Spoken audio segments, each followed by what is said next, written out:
Hey,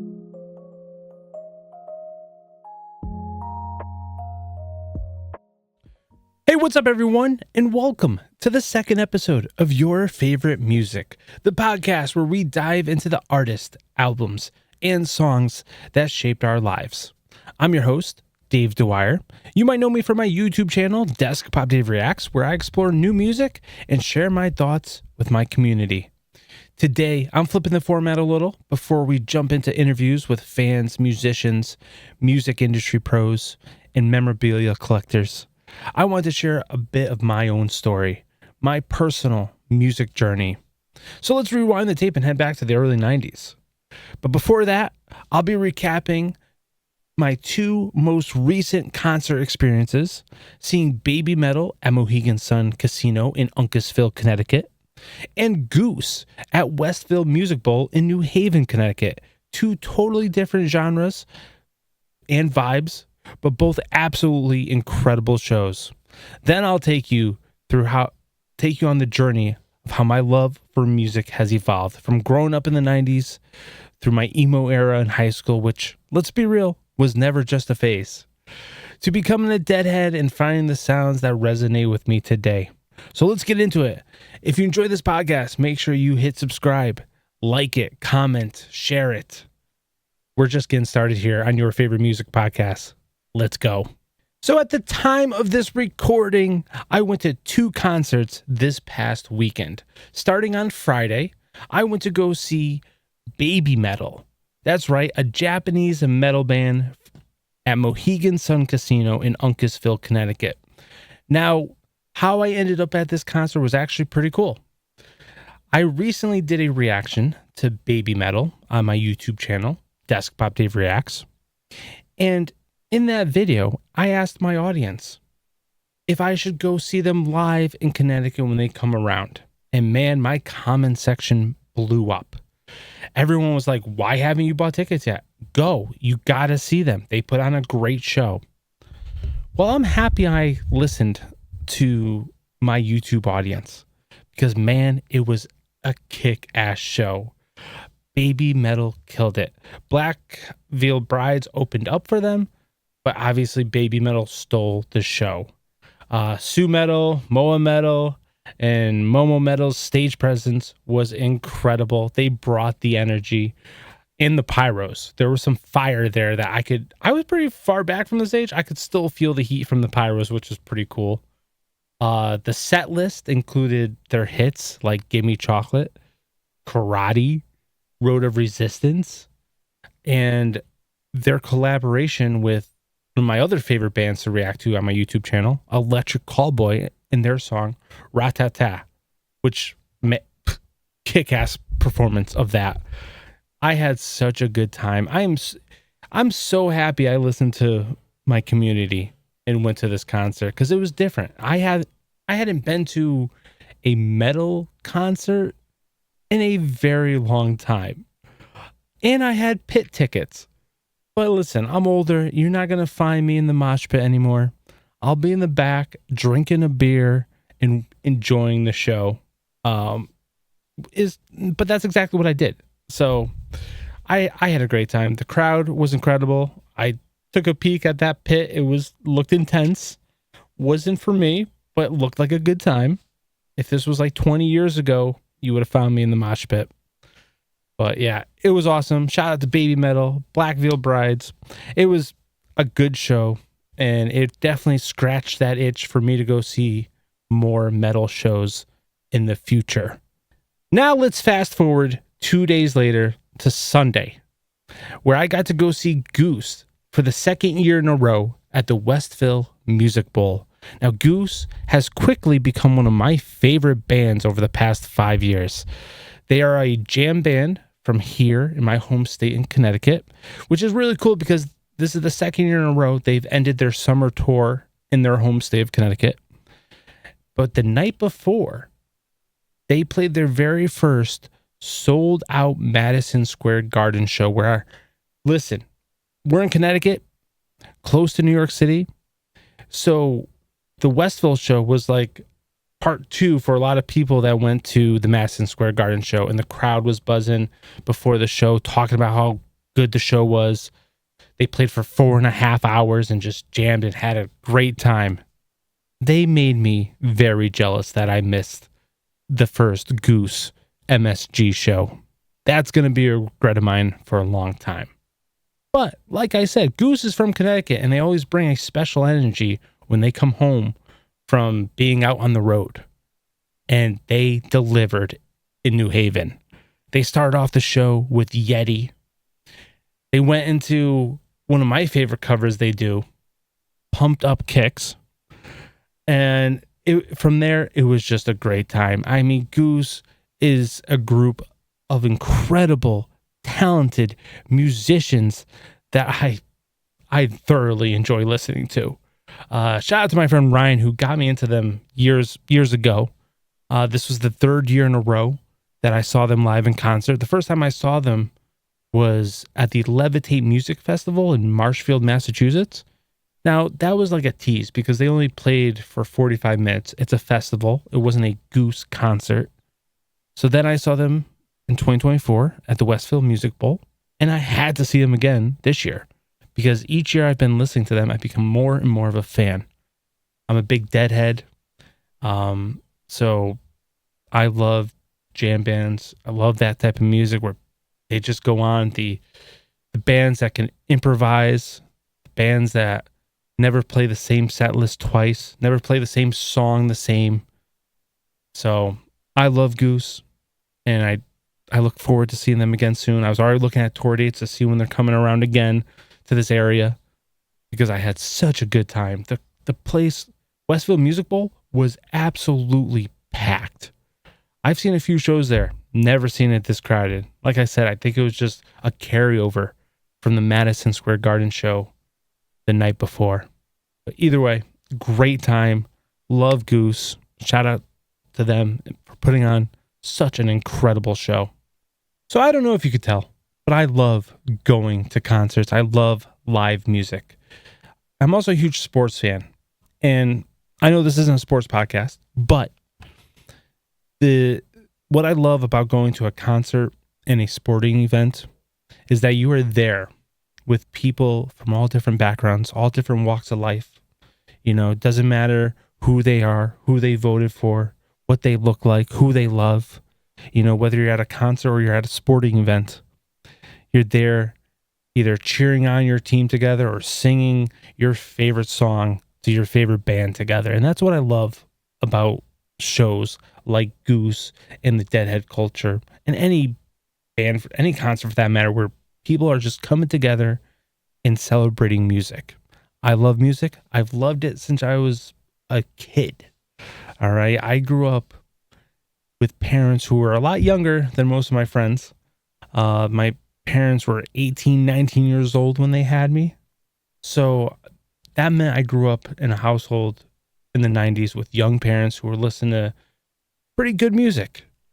And I thank them for giving me my taste in music today. Growing up, it was the 90s. So my parents were listening to bands like Nirvana, Green Day, Pearl Jam, Alice in Chains. My mom was a huge Dave Matthews Band fan, Metallica, all those bands from the 90s. My dad grew up in the city where he was heavily influenced by hip hop. So when I was with my dad driving in the car, I was listening to Run DMC, LL Cool J, Sugar Hill Gang. You know, I had that hip hop influence. So between my mom and my dad, I had the rock and roll influence and I had the hip hop influence, which I thank them because it helped me love music even more because I was listening to everything in between. Later on, as I started getting older, I started discovering my own taste in music, which led me to discovering Green Day's Dookie. I instantly became a massive Green Day fan. I became a little punk rock kid in the 90s, listening to their albums Kerplunk and Dookie. Later on, you know, I would go see them live in concert 3 times. They kick-ass concerts. But yeah, Green Day, I would say, is definitely my favorite band of all time. because it was that first band I discovered on my own, not having the influence from my parents, and listening to Dookie, which obviously is a classic Green Day album. And then they're still doing it today in 2025. I saw them last summer of 2024. Put on a kick-ass show at Citi Field in New York City. So then Green Day led to like bands like Blink-182, and which led into like my emo era in high school. But before that, my middle school era, I discovered bands like Limp Bizkit, Korn, Rage Against the Machine, Kid Rock even. I was listening to Ba with the Ba. But there was always the hip hop side that I mentioned earlier that I really enjoyed. So I was listening to rappers like Notorious B.I.G., Tupac, Snoop Dogg, Dr. Dre. But then 1999 came along and everything changed as far as hip hop. A man by the name of Eminem hit TRL with a song called My Name Is. And that changed everything for me. I said, who is this? I need to know more. Slim Shady, Eminem, Marshall Mathers, I don't know, whoever he is, I need to listen to more. And man, the second I heard the Slim Shady LP, I became a massive stan. Then came the Marshall Mathers LP, arguably one of his best albums of all time. When we're hearing songs like The Way I Am, The Real Slim Shady, and one of the greatest rap songs of all time, The Way the Story Was Told, Stan. So Eminem definitely was a game changer for me. He just raw, authentic. He scratched that teenage angst I had. I didn't grow up in the best of homes. My parents got divorced when I was in high school, the arguing, and it was just, he was that outlet for me as a kid. But then he became one of the greatest rappers of all time. He was, in the early 2000s, he was the man. He was top dog. And I will argue to this day that he's one of the best rappers of all time. Unfortunately, he gets a lot of hate in hip hop and rap, but that's for an episode later on. We'll dive into Eminem in a later episode.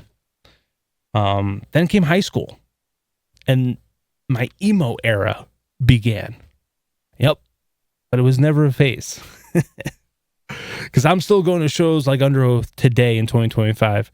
But speaking of which, the three bands that really helped me discover that genre of music, my emo phase, was Finch, when I heard their song What Is to Burn.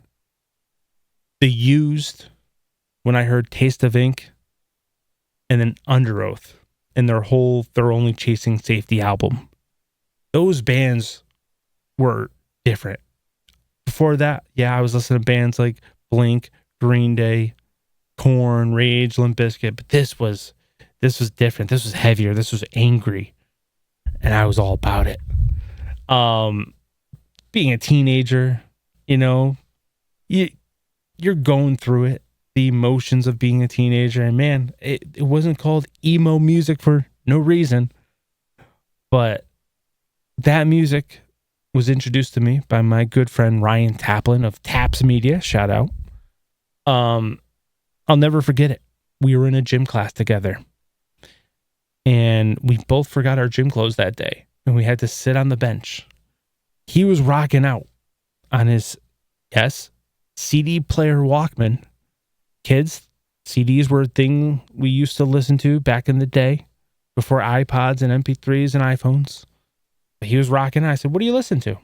He was a new kid at school. I introduced myself. I said, "What you rocking out to there?" He said, "A band called The Used." I said, "Cool." He goes, "Take a listen."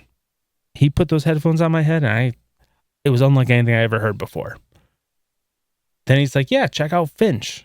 Check out this band Under Oath." And then from there, it was game over. Okay, I was listening to bands like Silverstein, Thrice, Taking Back Sunday, Brand New. I was a full-blown emo kid. My friend Ryan, who introduced me to this music, also was friends with a band here in Connecticut, a local band. They called themselves TSP, the side project. TSP was made up of Ari, Jonas, and Ari. 2 Aris and a Jonas. And I was invited to see them at this barn in the middle of nowhere by my friend Ryan. And last minute, Ryan ditched me. I was supposed to go with him, catch a ride. I didn't have my license yet, so we're still catching rides from our parents. And he said, still go. Hit the drummer up, Ari. His mom gives rides. I'm hitting up strangers for rides. Like, my parents were like, go ahead. Yeah, go ahead. Go have fun. Parents let me go. I ended up at this barn show, the infamous barn show, where I was the only fan of TSP watching them. I never heard of them before until I was at this concert, and I was their only fan. But it was a good time. After the show, they invited me out for pizza, where the lead singer, Jonas, said, hey, we're looking for a cameraman. I'm like, I'm down. I'm taking this video production class at my school, at my high school. I would be your cameraman. That sounds fun. He goes, there's only one condition. You have to be called Barry, because I've always had this thing. I wanted a cameraman named Barry. I jokingly said yes. Yeah, call me Barry the cameraman. But little did I know that would stick for years to come, to the point where even to this day, in 2025, 20 plus years later, there are still people to this day that call me Barry, because that's how they were introduced to me. It is what it is. It was funny until one day I said, guys, just call me Dave. Can I just be Dave the cameraman? But for a long time, people were calling me Barry. Friends were calling my house asking for Barry. My parents saying, you have the wrong number. But from there on out, I was spending a lot of time with TSP and the band and going to concerts in Hartford, Connecticut, at the Webster Theater, where they would open up for big bands like Plain White Tees, The Used, 30 Seconds to Mars, Dashboard Confessional. Got to hang out with some of these bands. I was living such an awesome life in high school as a music fan, loving live music. And that's where my love today comes from. Just from a young age, spending time going to shows. It was really quite the experience. I mean, I even got to travel with them. We went up and down the East Coast going to concerts. Such a good time. Those are memories I will always cherish and have with me to this day. And that group of friends who all came together around music and this band are still all friends of mine today in 2025, which is awesome. So yeah, loved it. Loved high school. Loved going to concerts. It was great. But now, I'm graduating high school. I'm getting older. I'm discovering new music. And I would say, in my late 20s, I was always a fan of the Grateful Dead and bands like the Grateful Dead. But it wasn't until I got older that I really started to appreciate it and love the whole jam band and reggae rock scene. My mom was a massive Deadhead growing up. She was always listening to the Grateful Dead, so I knew the songs. But I didn't really dive into their full catalog and live performances until I got older. And man, once I dove in to the Grateful Dead catalog, I was able to call myself a true Deadhead, which led me to see, obviously, the Grateful Dead stopped touring and after Jerry Garcia had passed away. But there were always iterations of the Grateful Dead.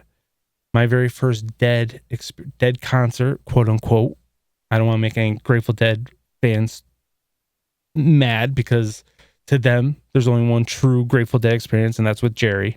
But my first Dead show was Further and that was Bob Weir and Phil Lesh's band, where they played a bunch of Grateful Dead songs.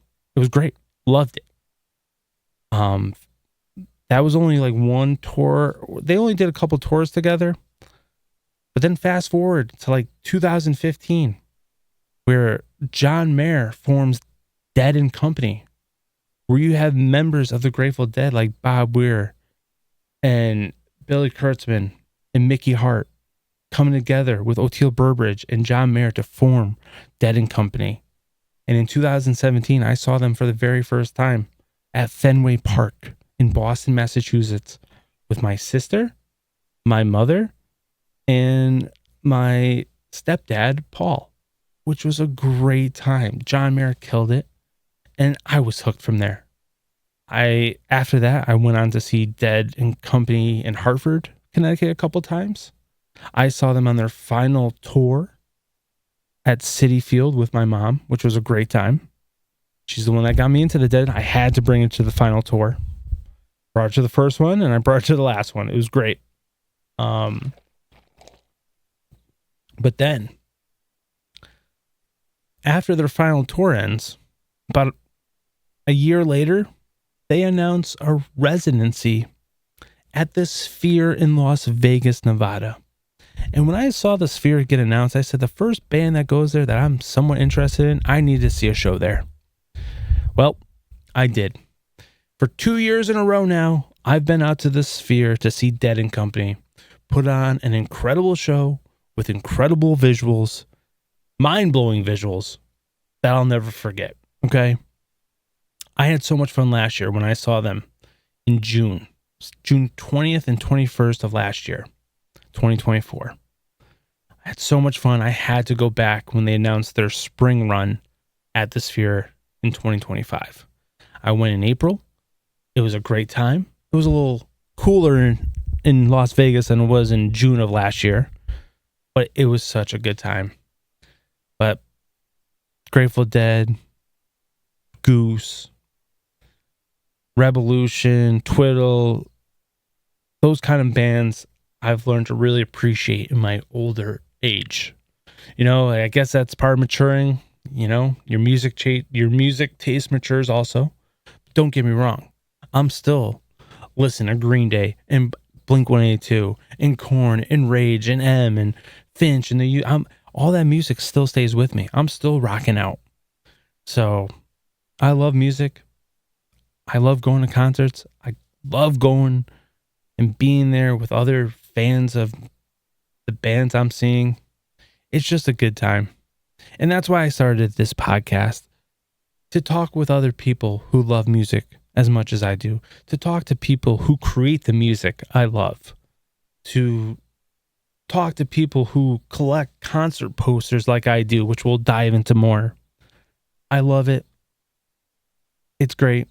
And I'm going to be here doing this podcast, doing my reaction channel so I can discover new music. So yeah, I love it. If you enjoyed my little story here on my music journey, which we'll dive in more into detail as we go along in this podcast, make sure you like and subscribe, because this has been fun. I'm enjoying this. I'm excited for what this podcast could potentially bring, the people I could potentially meet. I can't wait to have those conversations. So thank you so much for tuning into Your Favorite Music Podcast, where we dive into everything music. Got a favorite artist or story you want us to cover? Reach out on social media or send us a message. I'd love to hear from you. If you enjoyed today's episode, don't forget to subscribe, leave us a review, share it with your fellow music lovers. I'm Dave Dwyer. See you next time. And remember, it's not just music, it's your story. Turn it up, pass it on, and keep the good vibes alive, because music is better when it's shared. Until next time, keep the music playing and stay grateful.